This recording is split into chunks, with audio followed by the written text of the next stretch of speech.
Good morning, dear students. Welcome back to our math class. Before we proceed to our next lessons, let us first have a review of our previous lessons.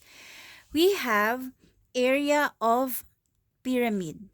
So to find the surface area of pyramid, you have to find the area of the base and find the area of the lateral faces. Now that is for the surface area. But if you are only asked to find the lateral area, then you only have to find the area of the lateral faces and then add them. We also discuss about volume of rectangular prism, and we use three formulas. We have V equals LWH, where L stands for length, W stands for width, and H stands for height.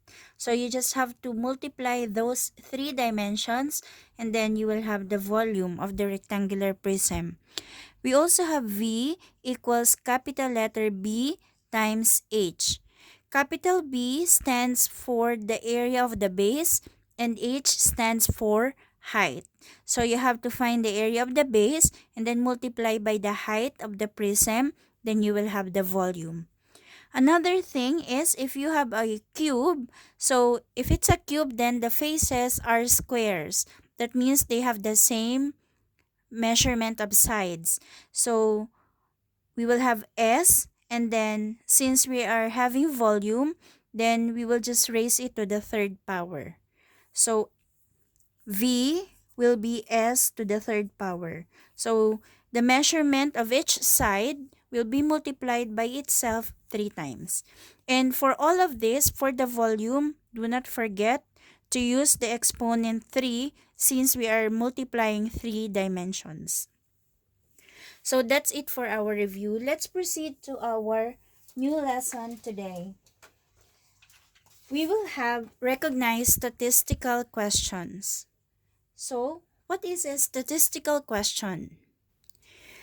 A statistical question is a question that asks about a set of data that can vary.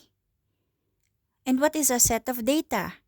A set of data is a set of information collected about people or things. So you can find these descriptions in your module or in your book, page 649, on your Go Math book. So again, a set of data is a set of information collected about people or things. And a question that asks about a set of data that can vary is called a statistical question. So I have here some questions, and we are going to identify if they are statistical questions or not. So I took these questions from www.commoncoresheets.com. So there are examples on your book, and if you want to practice more, you can find more examples on this site. Or there are other sites with examples like this. So answer with me. We are going to write yes or no. Yes if the sentence or the question is a statistical question, and no if not. Number 1. What were the students' scores for the math test? What do you think is the answer? If your answer is yes, then you're correct. Yes, why? Because the students' scores should be asked for you to know or for you to answer this question. So, if you get the scores of the students, then you will have a set of data. Got it? Let's proceed to number 2.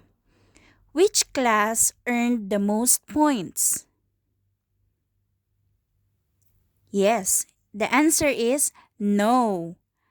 Because when you will be asked which class earned the most points, then you will only be looking for one class that has the highest points.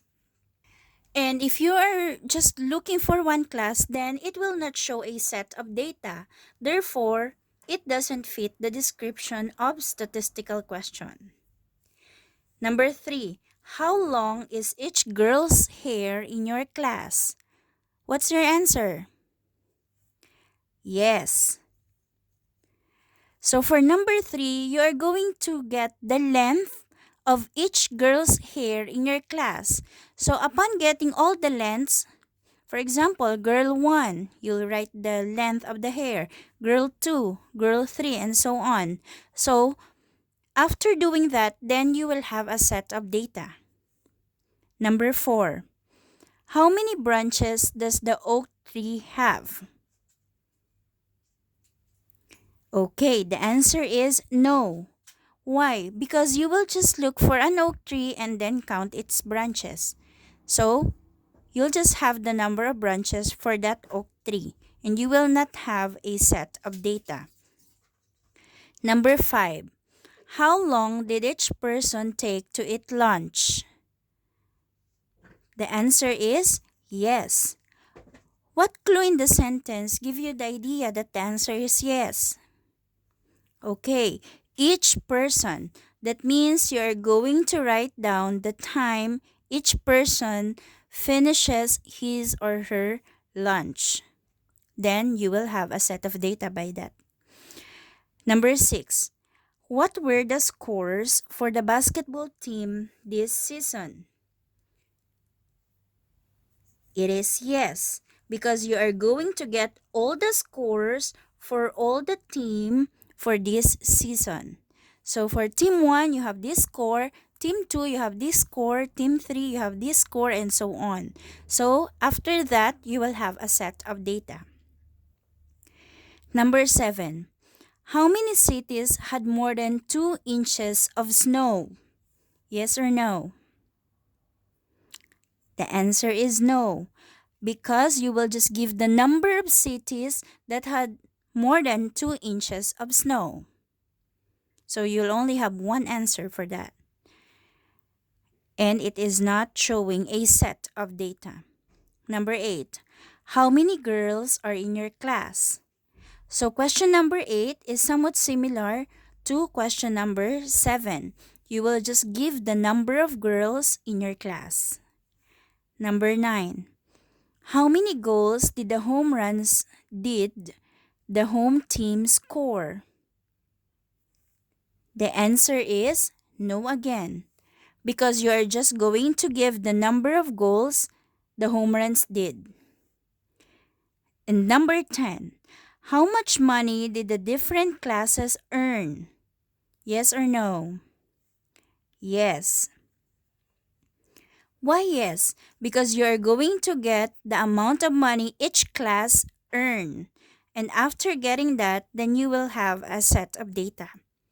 Now at this point, I want you to pause the video or screenshot and do the remaining numbers. Then you can check your answers in commoncoresheets.com. Thank you. Let's proceed to our second topic for this week.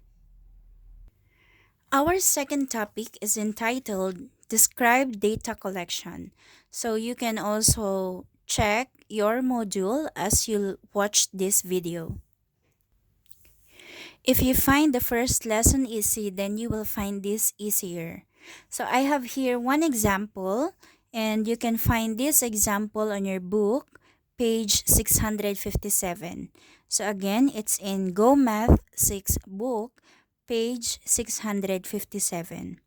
So we are going to describe data collection. Describe the data set by writing the attribute measured, the unit of measure, the likely means of measurement, and the number of observations in the correct location on the chart. So this one is very giving because you have the choices here on the left, and you have 4 spaces here that you have to write your answers. So we have here a table where the data is given. This is about the heights of 6th graders in inches. So we have here the different heights, and then we have here the different descriptions on how we will describe this data. So what is the attribute?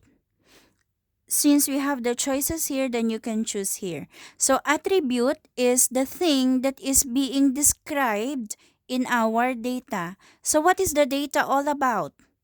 It's about the heights of sixth graders. So you're going to write here, heights of sixth graders. I hope you can answer this even if you don't have your choices here on the left. So again, the attribute is about the data given. So what is the data all about? So it's all about the heights of sixth graders. Now, what is the unit of measure?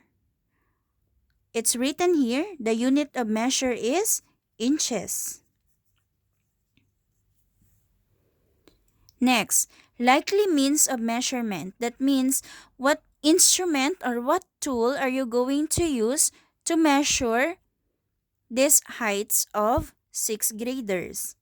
So, one possible answer is written here. It could be a yardstick. You can also use a tape measure. Or there are also other means of measurement of heights. And number of observations, you just have to count how many are observed or how many data are here. So let us count 1, 2, 3, 4, 5, 6, 7, 8, 9, 10, 11, 12, 13, 14, 15, 16, 17, 18, 19, 20, 21. And we have 21 number of observations. So that's it. For this lesson, you just have to identify the attributes, what the data is all about, the unit of measure, the likely means of measurement or the tool you use to measure, and the number of observations, how many are given. That's all for this lesson. I hope it will be easy for you. Now, for the previous lessons that we have, you have the example problems on your book. You may use that to answer. Thank you.